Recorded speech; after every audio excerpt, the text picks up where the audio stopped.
everyone, welcome to today's episode of Nell and Friends. Today, a slightly different conversation. I have the wonderful Andrew Major with me today. And the reason I've invited Andrew to come onto today's episode is all around mindset. Now, mindset in general is a really important topic that I talk to a lot of my business owners, clients about as it is. As far as I'm concerned, it's sort of our seventh step of how I work with business owners, and having a strong mind is really important. With everything that's been going on, there's been some interesting challenges, and it's been brought to the forefront of our minds even more. So I wanted to have a conversation with Andrew around what are some of the signs that we recognize, what can we do about it, etc. But Andrew, I'll leave it up to you to introduce yourself. So first of all, welcome to today's episode. Thank you, Nell. Thank you for inviting me along. Please introduce yourself. Hi, everybody. Well, I'm Andrew Major, and as Nell said, I'm a solution-focused hypnotherapist, and I really help people with their mindset. So I've been working a lot, very recently actually, now with lots of business owners, self-employed people, or actually people that are, in quite high-pressure jobs. And I think particularly in the current climate, with all the lockdown, the COVID situation, focusing on the mindset, overcoming stress and anxiety has been, a huge focus for people, and there's a big need out there. Yeah, absolutely. So, Andrew, before we go anywhere, let's just quickly, what is the difference between a solution-focused hypnotherapist and a normal hypnotherapist? Well, there's lots of different types of hypnotherapy. So the hypnotherapy which I practice obviously is solution-focused, but what that means is that when clients come to see me, rather than trying to analyze problems of the past or why they feel the way that they do, I tend to draw a line under that and then focus on their future. Okay. Because if you can imagine, when you focus on the problems, those problems can become bigger, obviously, in your mind. And so we like to move forward and help clients visualize their future when they're feeling better. What small steps can they take toward those goals? And the research actually shows when you focus on your own strengths, your solutions, and things that you could do right now or in the future, that can lead to less symptoms of ill health, and it just helps you move forward and feel more motivated. So that's great. Yeah. So leave problems behind, focus on the future, and that's based on solution-focused brief therapy. Okay, cool. That's the real difference, yeah. Yeah, and it kind of links into a quote that I often use with clients, which is all around, and I think it's a Tony Robbins quote, but I'm not sure whether it was his originally, but it's all around energy flows where focus goes. I always get that wrong. And it's exactly that. If you focus on the positives, then that's where you're going to move towards, where if you focus on the negatives, that's often where you find yourself. So for me, your hypnotherapy works very well with the ethos that I work with clients, and you've done some great work with some of my clients. So hence we thought we'd bring you on. Because when you feel more positive, you start to feel more motivated, and that encourages you to do more and take action. Yeah, absolutely. Yeah, absolutely. And if your mind's not in a strong place as a business owner, especially if they're whether they're business owners or CEOs and they're running teams, you are seen to be the person that needs to be leading from the top, need to be strong for everyone, and therefore your mind needs to be in the best possible place. Absolutely. Now, let's instantly jump into what I guess actually the key word that we often talk about is resilience. So let's start there maybe and explain to me what resilience actually is. Well, I think it can mean a lot of different things to different people, and people interpret it differently. But my view on it really is, it's all about your ability to deal with the challenges of modern life, the adversity, all these things which come up, the things which life throws at you, things which your business throws at you. And it's your ability to deal and cope with that, but then how you respond to that and how you deal with it afterwards. Okay. So for some people, they really enjoy the challenge, they really enjoy those stressful situations, and they just let it go. For other people, they might respond slightly differently to it, and then internalize it perhaps, or keep focusing on that challenge, that problem, and that's when it becomes a bit of an issue. And if that cycle of behavior continues on and on and on, that then builds up our stress levels, anxiety starts to rise, and that's when it affects our emotional feelings and our behaviors and our ability to be resilient. And actually we just tend to then start focusing on the problem again. So for me, that's what that's all about. So it's giving you the resilience to cope with everything that's happening day to day and respond in a positive way when you've got resilience. So I kind of have two questions almost. And my first question is, does that mean therefore that resilience can be taught? Is it something that we can train ourselves to become more resilient? I think, yeah, well, definitely. Well, there's a couple of things, isn't there? So it's learning to understand what's going on in your mind. So once you understand what resilience is, once you start to understand how your mind's working and you recognize how you're responding to these situations, that's the start of change, really, in your behaviors. So you can begin to adapt your responses to these things, the way you think about them gradually, with practice and repetition, and having that focus, so that you can cope so much better. Because what tends to happen is when these things build, and it can be a really, really gradual process for some people. Okay. If you can imagine, if you're running your own business and things are building up gradually, the pressure's on, more and more problems coming in every day, there's a lot of change in the environment, we then tend to go into that stress response.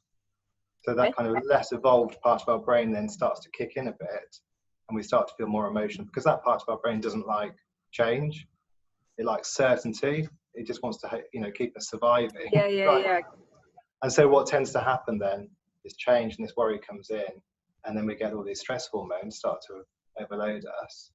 And that's when we lose that resilience.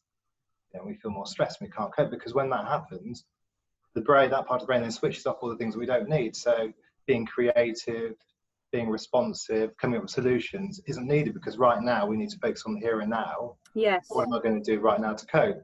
So to answer your question then, can you change that? Can you teach yourself to be more resilient? Absolutely, just by having that understanding of how the mind works. That's something which I do with my clients, because what I do is a brain-based therapy. Once you start to recognize those thoughts and feelings, understand some strategies to make some changes and put that into practice over time, you don't take on board that stress so much. Okay. So, yeah. I guess my second question that I had going around my head was, why is there such a difference between some people that seem to have this quite naturally, and maybe it isn't natural, but some people seem to be quite good with this and are quite resilient by themselves, and other people aren't at all? Where's that difference come from? Well, I think we're all really different, aren't we, in terms of our past? So we've all got very different emotional experiences, past experiences. We all think differently about things. So that obviously has an element on our ability to cope with things as they come along. And also our personalities are also very different, how we think and feel about things. But I think, again, it goes back to that situation of, if you've got lots of positive things happening in your life. So what we need to have essentially neurotransmitters, serotonin, for example, flowing throughout our mind and body, which helps us cope, helps us be more rational, calm and in control, helps you sort of operate more from that intellectual part of your brain, more evolved parts. Okay. So for instance, some people that are coping really well with challenges and stress, they might be naturally positive thinkers. They might be reflecting more on, oh, well, this is happening now, but the benefit of this is X, Y, and Z. They might have a good social network. They might have a family. They might have lots of friends. Okay. So they're always having lots of good social interaction, whether that's virtually, like this, or whether it's face-to-face. And they might be the sort of people that just like getting things done. Now, that's a really healthy formula, actually, because when we interact in a positive way, we think in a positive way, and we get things done, that boosts our serotonin levels, it boosts those neurotransmitters. They act as catalysts for more mentally healthy behavior. But when we take action as well, of course, we're not holding on to that stress and anxiety associated with not taking action or what's going on. And so we feel motivated to do more. And that's often the difference, because people that don't take action, they focus on the negatives, then get held back by all of those things. And then you create that cycle of negative thinking, and that stress really builds up. Yeah. So it's that paralysis, isn't it, that often people get when they get so overwhelmed or so stressed that they kind of almost stop acting at all, and then it almost escalates it and makes it worse. Well, we just go into that freeze mode. It's a bit like if you saw a tiger outside, for example. Yeah. You would just want to run away, wouldn't you? You thought hide. That's a natural response. Yes, I'd like to hope so. But I don't know. I often wonder. I'm the one that's normally not very good in a crisis, so I don't really know. But your subconscious would help you survive, and that's where this is all coming from. You see, you'd hope. Yeah. But fingers crossed.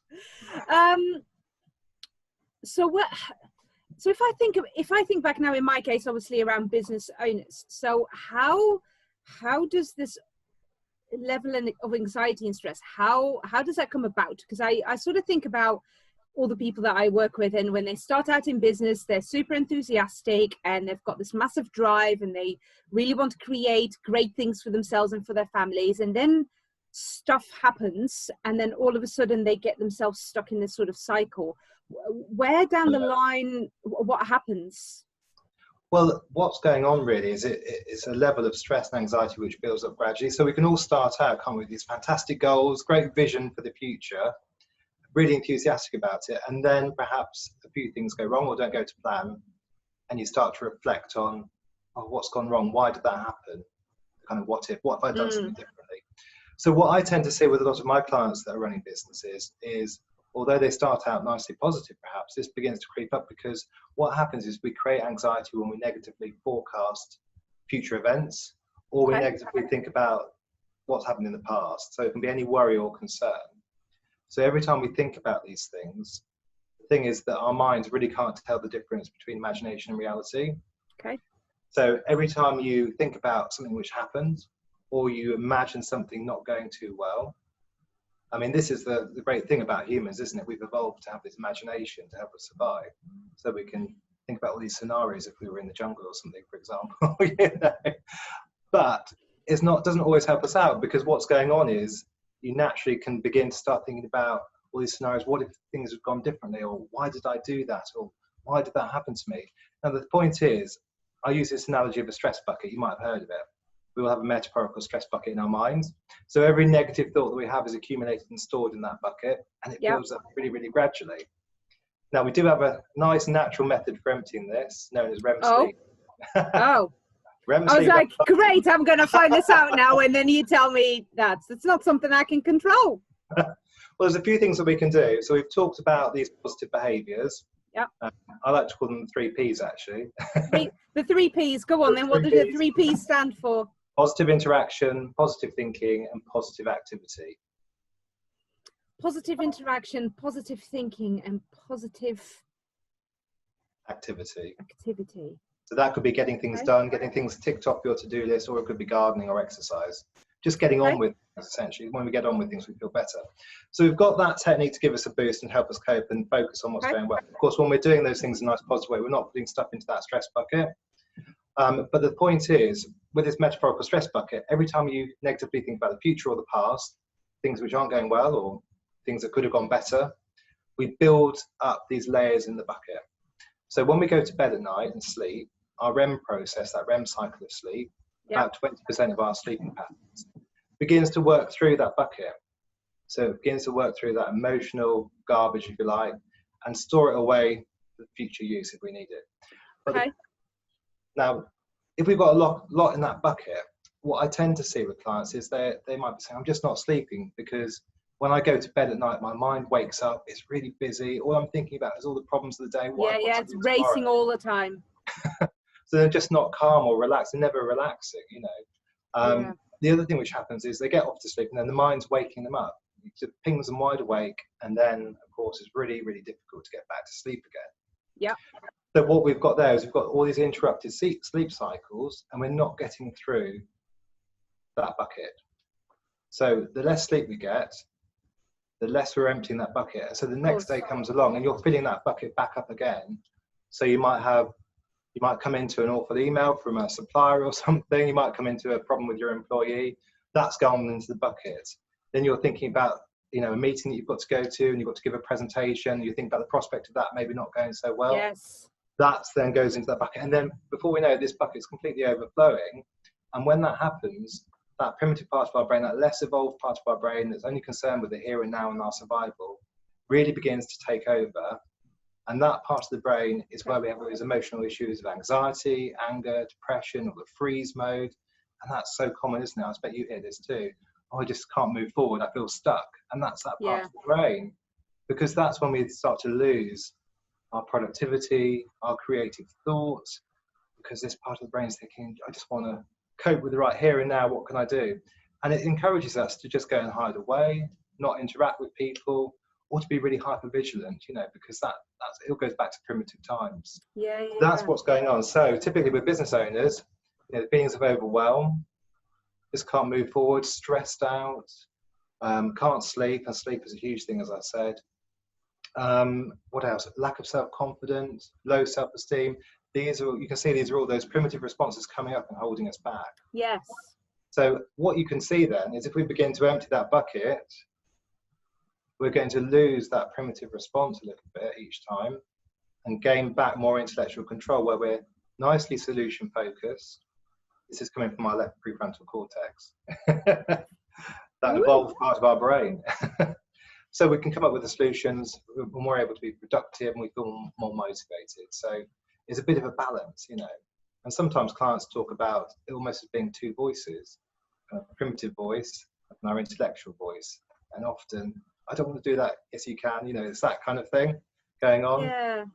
And so it's about maybe about putting some strategies in place to try and change that thinking, which is why I help clients understand how the mind's working so much. I love this kind of stuff. You know that anyway, but I love this kind of stuff because I'm on the receiving side of that. So I see that the end results from all of these, you know, the things that are going on in your brain. I see the end results of this. So I don't, now I do, but I don't fully understand the whole ins and outs of it. But I love understanding at least where it's come from, and then at least knowing where business owners are, send them to you. Or help them with a couple of small tweaks that can make a start of this. I think that actually, if you look now versus maybe, I almost wanted to say 3-4 months ago, but 3-4 months ago we were still in this scenario. But if we look sort of now versus maybe last year or the beginning of the year, do you see much differences? Do you see the impact that lockdown and the pandemic has had on people? What kind of conversations are you having, I guess, is my question. Yeah, some of the most common conversations actually recently have been about this kind of cycle of change. So we all went through a massive change when we started lockdown. And so we had to adapt and change that. And you can imagine those stress responses were through the roof with clients. Yeah, and you've probably seen that too. Yeah. How am I going to deal with this? Yes. And then you get all the challenges of being held back from moving forward when we get that. So we've been through that cycle. People have started to come out the other side of that, thinking, okay, I've adapted, I've changed, and now I've got used to this situation.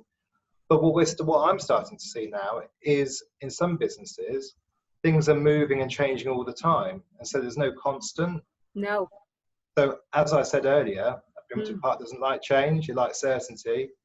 We're now finding that, you know, people are responding to, you know, having that negative response in response to that change, you know, because they thought they knew what was happening and now it's changed again. I've got to adapt again.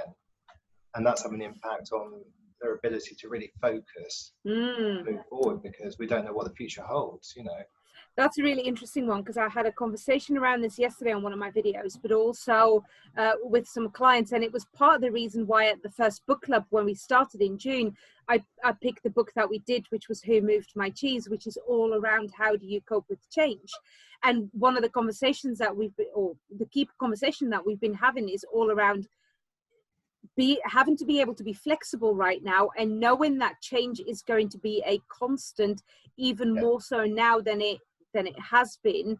It's going to have to be something that we as business owners have got to adapt to in the next 3, 6, 12 months potentially. So let's go to the solutions, Andrew. What kind of, I guess, and I often talk about the taps on the shoulders. So let's go there first. What kind of taps on the shoulder would people have to say, actually, I'd call it the emotional bucket, but you call it the stress bucket. When that starts filling up, what are sort of the first taps that they can expect to see? Well, I would say one of the most common things is definitely sleep. Lack of, I take it. What you mean? Two ways. So difficult getting off to sleep. Okay. Waking up in the night, or really having low energy as well is another thing which happens, not only because of the lack of sleep, but also that emotional overwhelm takes a lot of energy as well. So that's one of the key things.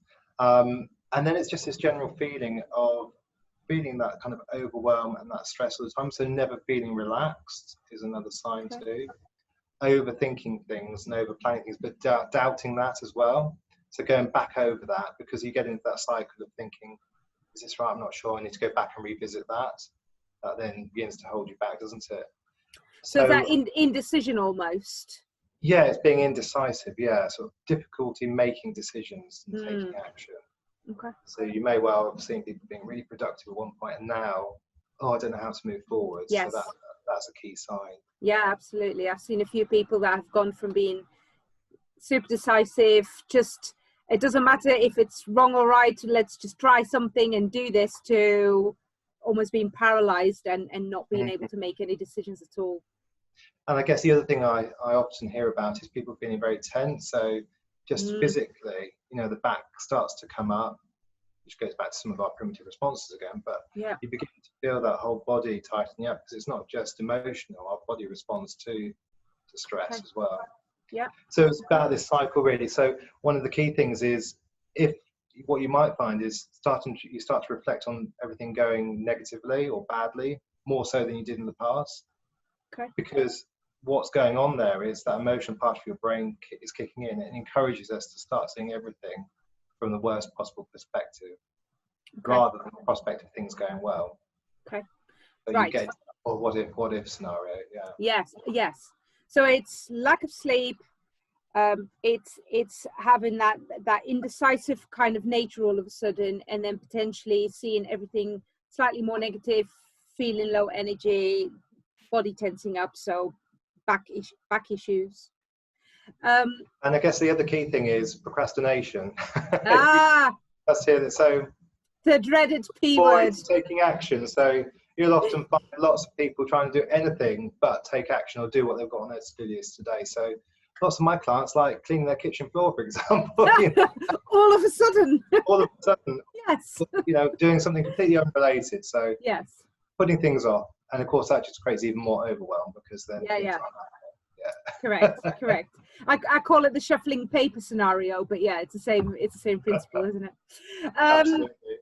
So now, ideally, obviously, you'd want people to reach out to someone like you that can help them, and I'll come back to that in a little while. But let's just go through. Okay, so people, I can imagine for some people there's still a bit of a barrier of reaching out to someone like you to help them with this, to say, actually, I'm not coping. And it's been a massive topic in the media, and I'm sure it will continue to be so forever and a day, I would imagine. But it's that reaching out for that mental health. I think people are pretty good at going, my foot hurts, my knee hurts, I'm going to the doctor, I'm going to the physio, all that kind of stuff, but not so much when they go, actually my mind is just not in a place it needs to be. Yeah, absolutely. So I'm always okay, so if we're not here yet where we want to reach out for help, what are the first couple of things that people could do to help themselves to start with? Okay, well, I think first of all, it's okay not to be okay. So being kind to yourself is really important. Yep. So it's okay not to be okay, but taking action. So when you start to notice some of those signals that things might not be as great as they used to be, taking a little bit of action. So be kind to yourself, but also be careful about the words that you use. So we can begin to be very hard on ourselves, and if we're thinking about the prospect of something going wrong today, or being hard on ourselves or criticizing ourselves, this also initiates that stress response as well. Okay. So just be very careful about how you talk to yourself, because I think a lot of us be hard on ourselves. We wouldn't be saying that to somebody else. So correct. Yeah, be kind to yourself. So that's the kind of first step. So what was your question again now? Yeah, it was around, it's all right.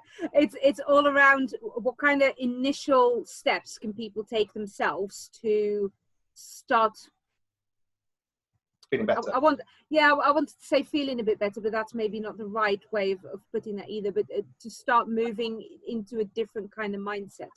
Yeah, and often it's about just getting the real them back again, getting themselves back on track. So we've talked about those three positive behaviors. Now that's key. Okay. So positive interaction, positive thinking, and positive activity. Try and do those in a small way. Okay.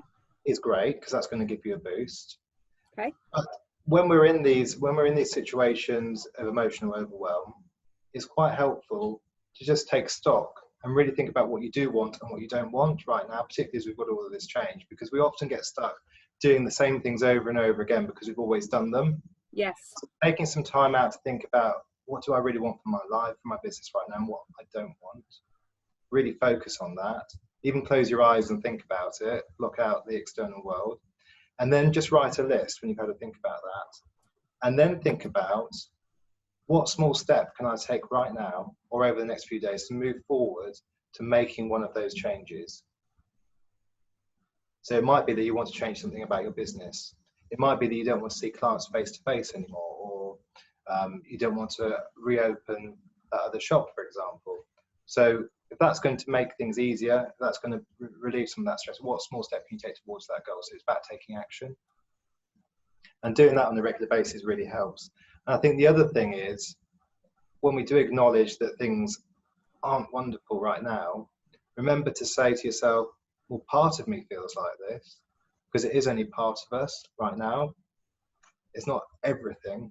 So if we start articulating, part of me feels concerned, again, that's that step to change, you know, starting to interrupt those unproductive thoughts. Yeah. I would imagine that you get lots of people that say, I can't sleep very well. How could I sleep better? Have you got any sort of initial steps that they could try to help themselves? Yeah, absolutely. Well, one of the key things, of course, is having a nice routine in the evenings. Okay. I think a lot of people are on their devices in bed as they get into bed, checking their emails before they switch the light off. Of course, we all know that isn't the best thing to do.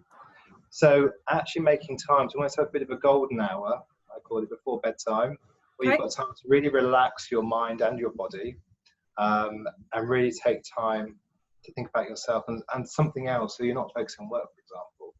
So making sure you've got that time to relax. So relaxation is so important, because when we're on the go all the time, or we're always reading our emails, the mind's never rested. So to be clearer and more productive, we need to rest our minds. So having that bit of time out before bedtime, for example, is a great thing to do. What I do with my clients is I give them a relaxation track to listen to. Which is amazing, may I add? It's great because it interrupts any negative thought cycles, and it helps to build some more positive patterns of thinking in your mind too. And it helps clients move into that REM process so they can fall into a nice deep sleep. So listening to something like that, or doing some meditation, or there's lots of apps you can download stuff from. Yeah. Lots of things out there. So just reach out, have a look around, find something that works for you, that just allows you to relax your mind and focus on that rather than your own internal thought patterns. Okay. But I think the key to all of these things is, it's not going to, you know, you've got to build up a pattern with this. It's about repetition. So just doing it once is not a magic pill, you know. You've got to make this part of your routine in your life for ultimate success. Same when I'm working with clients, you know, sometimes people think hypnotherapy is all about a magical process. It's not, you know, it's really not like that. It's about repetition, because we build and change these thought patterns in our mind through repetition. So getting into that routine and relaxing every night will take time. And as you do all these nice positive things, that stress bucket's going to empty, of course, and we become more rational, more solution. So it's about putting it in practice on a regular basis and being kind to yourself, I'd say. It's that similar principle, isn't it, of going to the gym once is not going to give you a six-pack.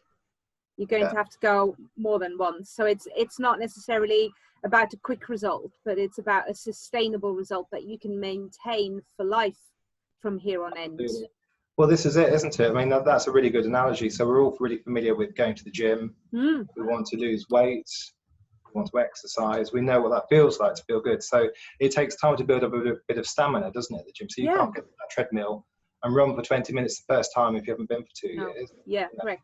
Do it gradually. Yeah. And it's our mindset. So we probably need to think of our minds as a bit like a muscle. You know, we've got to train that muscle to make it work in our favor, to be, you know, work more positively in all situations. So again, repetition, like going to the gym. So I guess what working on your mindset is like going to the gym for the mind. And that's, I think, when we do that actually in combination with the physical stuff too, can you imagine how good that's going to feel? And it's a really interesting one, because I mean, to me, you're preaching to the converted, but I have been talking to people for so long around, if as business owners we are going to be on our strongest game at all stages, we need to look after our bodies, we need to look after our minds, we need to look after ourselves. And it's all around that: good food, put the right kind of fuel in your system, exercise that works for you. You know, I do a lot of like chiropractor or whatever, just to make sure that my back and my body in itself is maintained all the time. I don't go when it breaks. I go every 2 or 3 months. And the same with the mindset things. It's about keeping that continued maintenance going, isn't it? Absolutely. It's just often taking that first step as well, isn't it? So once you have that kind of clarity of, now I really understand there's some things which I can do to put into practice. So when clients or, your clients are ready to make that change or ready to take action in their business, it's the same thing, isn't it? That first small step's going to encourage you to want to do more and more. So it's just about that determination to succeed as well. Absolutely. Actually, you just brought up a point that I wanted to bring up towards the end now. That first step. And that first step is often the hardest for people, especially when it's around mindset and mental health. So what would you say to someone who's currently watching this, who, although recognizes that maybe they need some help, taking that first step is maybe more a leap than just a step up? So what would you say to them? How can you help them right now to go, it's okay, just reach out? I think mental health is becoming a more normalized topic. People are talking about it a lot more now, which is great. Yeah. But often when we feel, you're in the midst of these emotional issues, it can be quite difficult to reach out and take action, can't it, as we've said. So what I tend to do with my clients is try and talk to them and explain how the process works. So having a kind of no obligation, complimentary consultation really helps. Explain how things work, what could be possible, what work they'll need to do, to allow them just to explore that. So there's no commitment then, is there? So that's one thing I try and do to make things easier for people. But I guess we all reach a certain point, don't we, where you have a problem for so long, and you think, I've got to do something about this right now, I'm ready to take action. And it's that point where what I do really helps people, because when they're ready and motivated for change, that's where it's really powerful. So you've got to be ready for that change, I would say. Yeah, absolutely. But then reaching out, I think we all understand it can be a tough step to take. It's a big step for some people, but many clients I work with are so pleased they have, and there's really no pressure to do anything. It's just about exploring, isn't it, those first stages, really. It is, and I think that's a nice summary. It's about it's about reaching out, go and explore, go find someone that you feel comfortable with. That you feel that for a extended period of time you could work with, that you think would be a good person to add to your toolkit. And I think that's key, isn't it? Now it's got to be, it's a bit of a relationship. It's transformation that you're going to both collaborate on. So you collaborate with your clients, I collaborate with mine, but you've got to have that rapport, you've got to have that connection. So not everybody's going to be a great client for you. I don't work with everybody either, because it's got to be, the relationship's got to be right. But the key point is that when you come and seek out help, support from you or support from me on your mindset, we're in this together, to achieve that success. Ultimately, it's a collaboration. And I guess the key thing really as well is be patient, because it's not necessarily going to be a one session's going to fix all scenario. It's that long-term maintenance that we're working towards. It's like I said earlier, it's about the repetition to change. So we can change our brains, we can change our mind, but it's going to take a few steps, a few weeks to get there. It's a journey. And then ultimately, for the kind of mastery of your mindset, if you like, it's a lifelong habit, isn't it? It's about, we were talking about sleep earlier, it's about having this regime and keeping that going, ultimately. Great. Wonderful. I could talk for many more hours about this, because it's a topic that definitely interests me. But I think you've hit on some great things. So if sleep starts being a bit of an issue, low on energy, you're kind of in that indecisive mentality, and you're just generally not feeling in the most positive kind of vibe, then time maybe to start reaching out and get some help and get your mind in a stronger place than where it is right now. Absolutely. I'm happy to have a chat with anybody, give any free advice, that's fine. Perfect. Well, your details are in the bottom of the video anyway, so people can definitely get in touch and have an initial conversation with you. That's fantastic. Thank you, Nell. Really enjoyed talking to you today. Thank you very much for your time today, Andrew. Some really great things there. And thanks, guys, for tuning in today as well. And see you next time for another episode.